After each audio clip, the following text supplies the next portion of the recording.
सुप्रभात मंडळी. आपण वाचत आहोत इंडियाज मोस्ट फिअरलेस या शिव अरूर आणि राहुल सिंग यांच्या पुस्तकाचा मराठी अनुवाद जो संध्या रानडे यांनी केलेला आहे. आणि आज आपण नवीन एक गोष्ट सुरू करत आहोत. नाव आहे त्यांनी मृत्यूला जवळून पाहिलेलं आहे, आम्ही त्यांचं अनुकरण करत राहू.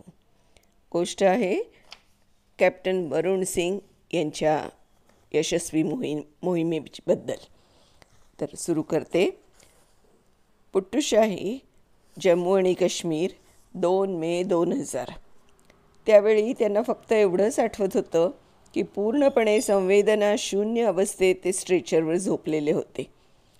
शुद्धी आणि बेशुद्धीच्या सीमेवर असतानाच त्यांना चित्ता या हेलिकॉप्टरच्या पंख्याची पातीमधूनच बघितल्यासारखी वाटायची आणि ते लहानसं हेलिकॉप्टर काश्मीर खोऱ्यावरच्या आभाळातून वेगानं जात असल्याचं त्यांना जाणवायचं.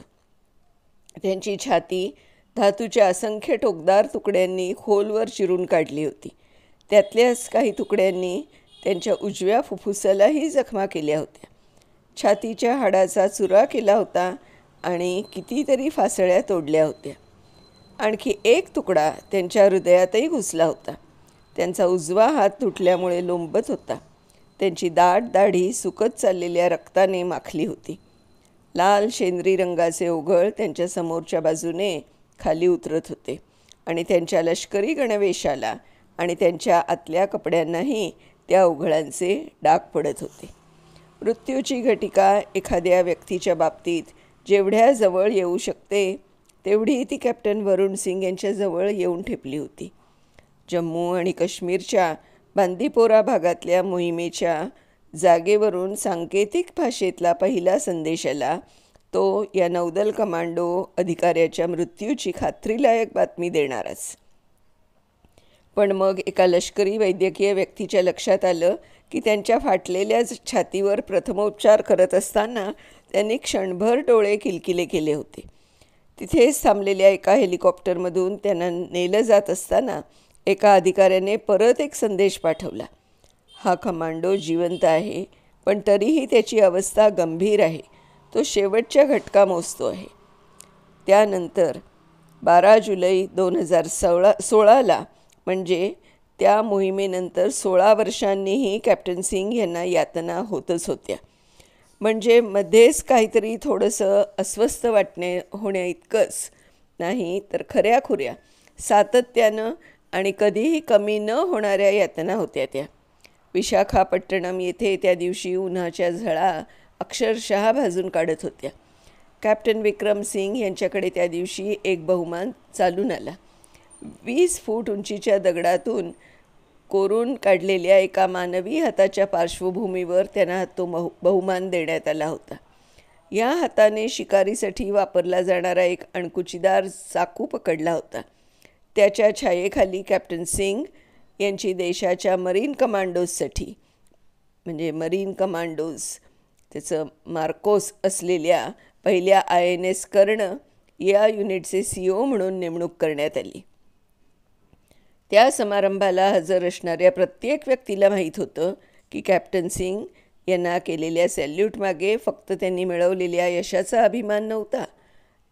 त्यांच्या सॅल्यूटमधून एका आश्चर्यजनक आणि अविश्वसनीय घटनेमागची ऊर्जा पाझरत होती. कारण आयुष्यभर कॅप्टन सिंग यांना क्षणाक्षणाला त्यांच्या आयुष्यात 16 वर्षापूर्वी घडलेल्या त्या घटनेची आठवण कायम सोबत करत आल्या होत्या.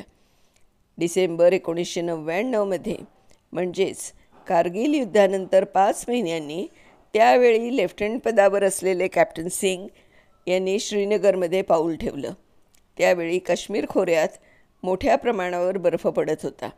अगदी तरुण असलेल्या त्या मार्कोची नेमणूक तेव्हा वुलार लेक या झेलम नदीवरच्या प्रचंड वेटलँड रिझर्वॉयरवर झालेली होती.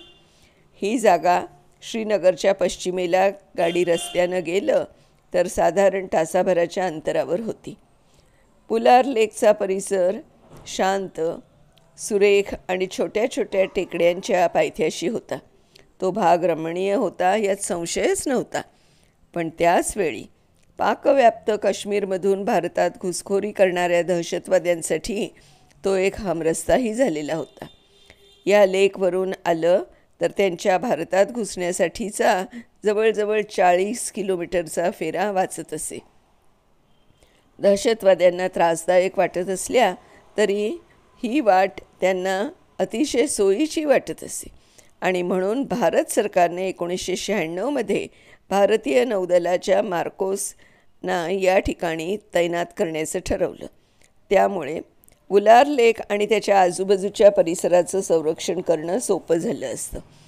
तेव्हापासून काश्मीरच्या खोऱ्याला ताज्या दमाचे आणि अत्यंत निष्णात असे पहारेकरी मिळाले. मार्कोसनासुद्धा पहिल्यांदाच देशातलं त्यांचं एक रणांगण मिळालं. कॅप्टन सिंग यांना आठवतं आहे की मोहिमांवर जाण्यासाठी त्या सगळ्यांनाच एक उत्तम संधी मिळाली होती असं त्यांना त्यावेळी वाटलं होतं. ते म्हणाले, आम्ही मार्कोसनी कठोर परिश्रमांची सवय लावणारं आणि अत्यंत कठीण असं प्रशिक्षण घेतलेलं असतं, पण काश्मीरमध्ये जाईपर्यंत प्रत्यक्ष कारवायांमध्ये भाग घेण्याची, आमच्यातल्या कौशल्यांचा वापर करण्याची संधीच आम्हाला कधी दिली गेली नव्हती. काश्मीरमध्ये ती आम्हाला मिळाली. सैन्याच्या एखाद्या तुकडीसारखंच कॅप्टन सिंग आणि त्यांच्याबरोबरच्या इतर कमांडोजना एका पंप हाऊसमध्ये ठेवलं गेलं होतं. आजूबाजूच्या खेड्यांना पाणी पुरवठा करणाऱ्या वुलार लेकच्या विस्तीर्ण परिसरावर तिथून व्यवस्थित नजर ठेवता येत असे. ही जागा अत्यंत मोक्याची होती. बांदीपोरापासून सोपोरपर्यंतचा सर्व भाग त्यांच्या कडक पहाऱ्याखाली तर येतच होता. शिवाय तिथल्या सुप्रसिद्ध शाकूर उद्दीन मशिदीत केल्या जाणाऱ्या प्रार्थनेचे वाऱ्यावर लहरत येणारे सूर त्या जलाशयावर आणि त्याच्या आजूबाजूच्या भागावर रोज पहारा करणाऱ्या नौदलाच्या या कमांडोजना छानशी सोबतही करत. डिसेंबर महिन्याच्या त्या एका संध्याकाळी कॅप्टन सिंग जेव्हा वुलार लेकला पोचले तेव्हा कितीतरी वेळ मावळतीच्या सोनेरी प्रकाशात न्हावून निघालेल्या वुलार लेकवरची त्यांची नजर खिळूनच राहिलेली होती. त्याचा वरचा भाग गोठून गेला होता आणि बर्फाला सूर्याचे सोनेरी किरण एक वेगळीच झळाळी देत होते. त्यांच्या कायम स्मरणात राहिलेल्या त्या सुंदर दृश्याच्या लाटा आमच्याशी ते बोलत असतानाही त्यांच्या मनाला अलगद स्पर्शून गेल्या. कॅप्टन सिंग यांचे वडीलही नौदलातूनच निवृत्त झाले होते. कॅप्टन सिंग यांच्या जन्मकुंडलीने त्यांना पाण्यात मृत्यू येणार असल्याचं भाकीत केलं असल्याने त्यांच्या वडिलांनी त्यांचं नाव हिंदूशास्त्र मानत असलेल्या जलदेवतेचं म्हणजे वरुण असं ठेवलं. नौदलाच्या प्रशिक्षण काळात खोल पाण्यात बुडी मारून पोहण्याच्या कामात ते अत्यंत निष्णात होते आणि पाण्यात 180 फूट खोल जाऊन कारवाई करण्यात अग्रेसरही होते. थोडक्यात सांगायचं तर ते एक उत्तम डायव्हर होते. त्या दिवशी अनिमिष नेत्रांनी वुलर लेक निहाळत असताना नेहमी त्यांच्या मनात यायचा तोच विचार त्यांच्या मनात पुन्हा एकदा येऊन गेला. ह्या तलावात बुडून जर मला मृत्यू आला तर माझ्या कुंडलीतलं ते भविष्य अगदी अचूक होईल, हे सिद्ध होईल. कॅप्टन सिंग यांना पाण्याची पूर्वी कधी फारशी ओढ नव्हती. किशोर वयात असताना त्यांना एकच ध्येय त्यांचं निश्चित झालेलं होतं, ते म्हणजे दहशतवाद्यांना ठार मारणं. त्यामुळे लष्करात भरती होण्याचं स्वप्न उराशी बाळगणाऱ्या प्रत्येकासाठी पवित्र भूमी असणाऱ्या NDAमध्ये त्यांनी 1989मध्ये प्रवेश घेतला. तेव्हा आपल्या लष्करी अधिकारीच व्हायचं आहे हा त्यांचा निश्चय पक्का झालेला होता. पण त्यांच्या वडिलांनी त्यांचं मन वळवण्याचा बराच प्रयत्न केला आणि त्यांना नौदलात जाण्याचा सल्ला दिला. वडिलांच्या म्हणण्याला मान देण्यासाठी एखाद्या आज्ञाधारक मुलासारखा मी नौदलात भरती झालो. माझ्या वडिलांसाठी ही फार मोठी गोष्ट होती. नौदलातल्या एखाद्या खलाशाच्या मुलानं त्याच नौदलातला एक अधिकारी होणं या गोष्टीतला त्यांचा आनंद शब्दांमध्ये व्यक्त करणं अशक्यच होतं, कॅप्टन सिंग म्हणाले. वडिलांच्या इच्छेच्या मान राखण्यासाठी ते नौदलात गेले होते हे खरं असलं तरी त्यामुळे दहशतवाद्यांना यमसदनाला पाठवण्याची त्यांची मनापासूनची इच्छा पूर्णपणे मागे ढकलली गेली होती. नौदल त्यांना समुद्रावरच कायम ठेवत होतं आणि त्यामुळे आव्हानात्मक परिस्थितीला धोक्यानं सामोरं जाणं दूरच राहिलं होतं. आणि नौदलाच्या सेवेत रुजू झाल्यानंतर त्यांना वाटत होतं तसं झालं. नौदलानं लवकरच एका युद्धनौकेवर नॅव्हिगेटिंग ऑफिसर म्हणून त्यांची नेमणूक केली. वर्षामागून वर्ष मागे पडत होती. दरम्यानच्या काळात कॅप्टन सिंग यांचं लग्न झालं आणि 1997मध्ये त्यांच्या पहिल्या अपत्याचा शिवानीचा जन्म झाला. त्यांच्याही मनात विचार येऊन गेला की आजवर इतकं सुंदर काही त्यांनी कधी पाहिलंच नव्हतं. आपल्या पत्नीकडे आणि गाढ झोपलेल्या आपल्या नवजात लेकीकडे बघता बघता त्यांच्या मनाला एक शांती, एक सुखद भावना घेरून बसली आणि पाठोपाठ त्यांच्या हेही मनात आलं की दहशतवाद्यांशी 2 हात करण्याच्या वर्षानुवर्ष आपल्या मनात घर करून बसलेल्या स्वप्नाला प्रत्यक्षात उतरवण्याचा निश्चय अंमलात आणणं आता आपल्यासाठी निश्चितच सोपं उरलेलं नाही. पण त्यांच्या पत्नी रीना यांना त्यांचं हे स्वप्न माहीत होतं आणि रीना यांनीच कॅप्टनना त्या दिशेनं प्रयत्न करण्याचं बळ दिलं. लवकरच त्यांनी शिकाऊ कॉम्बॅट डायव्हर म्हणजे लढाऊ पाणबुडे म्हणून स्वतःचं नाव नोंदवलं आणि त्यांचा तो पाण्यातला स्वतःहून केलेला पहिला असा स्पर्श ठरला. त्या पाण्याला ज्यात बुडून त्यांचा मृत्यू होणार आहे असं भविष्य वर्तवलं गेलं होतं. प्रत्येकानं मला या निर्णयापासून दूर खेचण्याचा प्रयत्न केला. ते म्हणत, आता हा निर्णय घेणं चुकीचं आहे वरुण. तुला तुझ्या कुटुंबाचा विचार आधी करायला हवा. मरीन कमांडोचं आयुष्य सोपं नसतं. ते तुमचं आयुष्य तर अस्थिर करून टाकतंच, पण त्यात पावलापावलावर धोके उभे असतात. तुला का ते स्वतःवर ओढवून घ्यायचे आहेत? कॅप्टन सिंग म्हणाले. एक प्रकारे त्यांचं म्हणणं बरोबरही होतं. ते पुढे म्हणाले, कारण इतर कुठल्याच क्षेत्रातले धोके तुम्ही कधी जाणून बुजून स्वतःवर ओढून घेत नाही. आणि घडलं होतं अगदी तसंच. फक्त डिसेंबर 1999मध्ये उलार लेकचा तो विस्तीर्ण आणि मन प्रसन्न करणारा परिसर निहाळत असताना कॅप्टन सिंग यांना त्यात लपलेले धोके त्यावेळी दिसले नव्हते एवढंच. पण अवघ्या 5 महिन्यांनीच त्यावेळच्या तरुण वयातल्या कॅप्टन सिंग यांना त्या अशांत काश्मीर खोऱ्यातल्या सर्वाधिक धोकादायक परिस्थितीला सामोरं जावं लागलं. उलार लेक परिसराच्या संरक्षणासाठी तिथे तैनात केलेले मार्कोस लष्कराच्या 15 राष्ट्रीय रायफल्समध्ये काम करत होते. या जलाशयाच्या काठावरच असलेल्या वतलब येथे 15 राष्ट्रीय रायफल्सचं हेड ऑफिस होतं. कॅप्टन सिंग यांच्या पथकाचे कमांडिंग ऑफिसर होते गुरखा रायफलचे कर्नल SK झा. कर्नल झा यांना मार्कोसचे कमांडोज अतिशय आवडत असत आणि कर्नलना असलेल्या निर्णय स्वातंत्र्याचा उपयोग करून ते नौदलाच्या या तरुण कमांडोजना त्यांना ठरवून दिलेल्या परिसराच्याही पलीकडे गस्त घालण्यासाठी पाठवत असत. या तरुण मुलांना अनुभव मिळावा, त्यांच्या ठरवून दिलेल्या क्षेत्राबाहेरचं जग त्यांना पाहता यावं, एवढाच त्यामागे कर्नलचा हेतू होता. त्यांचा आमच्यावर खूपच विश्वास होता आणि आम्हीही त्यांना वचन दिलं होतं की कोणत्याही परिस्थितीत आम्ही आमच्यावरच्या विश्वासाला कधी तडा जाऊ देणार नाही. आम्ही त्यांना कायमच आमचं संपूर्ण सहकार्य देऊ, कॅप्टन सिंग म्हणाले. थंडीच्या त्या दिवसांमध्ये आणि नव्या सहस्त्रकाच्या आगमनाच्या पार्श्वभूमीवर उलार जलाशयाच्या भोवती गस्त घालणाऱ्या या कमांडोजना त्या सगळी